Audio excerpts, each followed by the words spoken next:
Okay, so this topic is going to be point A, performance history, and linking performance history with training history. Okay, so this is obviously covered in well, not obviously, but that's why we're saying it. This is covered in our programming learning module, right? On essentially the art and science of programming, right? So there's a art to it and there's a science to it. And if you know the science, it starts to become an art because as it's emerging, it's it's always going to be different. But anyway, let's get back to performance, essentially performance history or the level of performance.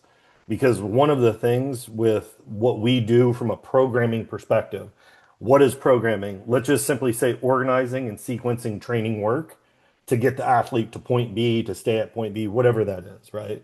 But point B is kind of this optimal state that we're trying to drive the athlete towards or keep the athlete at, right?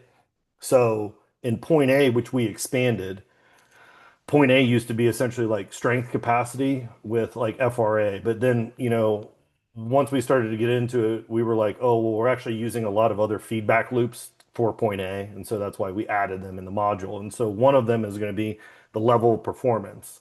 In the prior video, you just discussed on Ellie De La Cruz, like the difference between the level of competition and the level of adaptation, right? Hmm.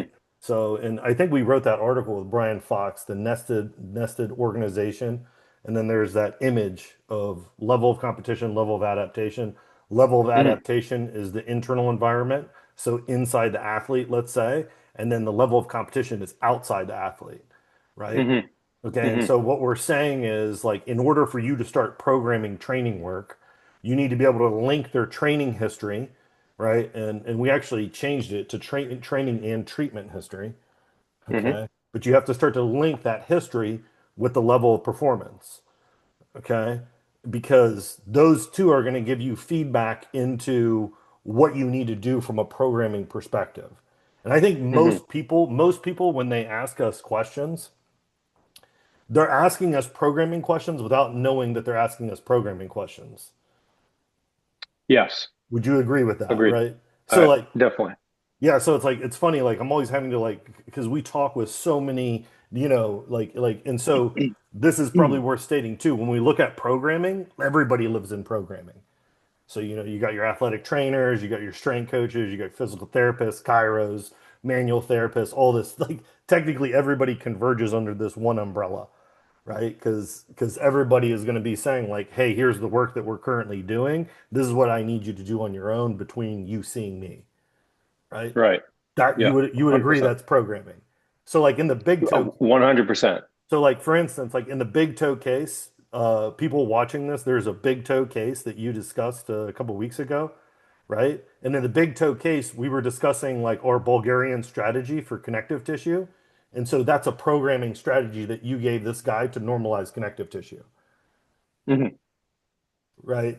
Okay, so now that we have all that defined, right, what you can do is just like you can use performance history, right? So level of competition stuff as a feedback loop to know whether or not the athlete is at point B.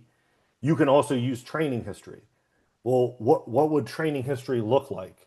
Okay, well, if you look at point B, we have to always be asking point B centric questions. That means we're going to land on three special strengths and joint function.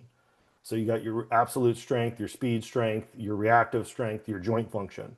So all the Hmm. questions are going to be asked in a manner so that it's going to give you information about point B. Let's say absolute strength. So for instance, I'll just do like a real quick lineman example, right? You, Yeah. you have a guy who Olin watches all the film, so he watches the film. He's like, dude, this guy's a monster. He's able to block. He can run block. He can pass block. He can generate force. He can absorb force.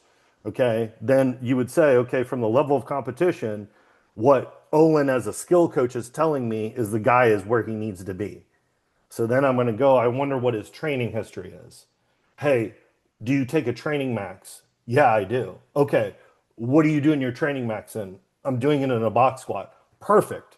Okay. Tell me when the last training max that you took, what did you have on there? Well, I had 700 pounds plus green band tension. Perfect.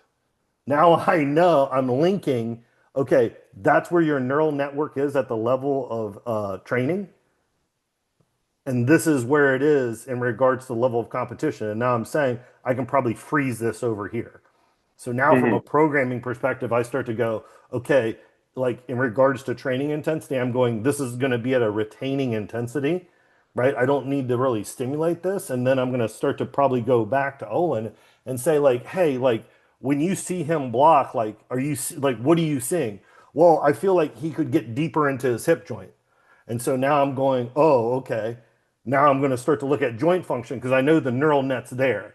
So now I'm going to say, like, what he's telling me he wants, Olin, is more hip. Then I ask the guy, hey, when you're in this position, do you feel your hip? They go, no. I go, okay, like now we're getting convergence. We're going to be aggressive in getting a hip, right? And people go, oh, well, you can't maybe do all this at once, right? So I should also say this, right? Like, because we define linear periodization versus conjugate periodization, right? Okay, like because point B has multiple elements, you have to like one of the heuristics that we'll discuss in a video after this is what we're saying is you have to hit all those heuristics in a week time frame Hmm. because high performance is technically point B all entangled to output at the level of competition.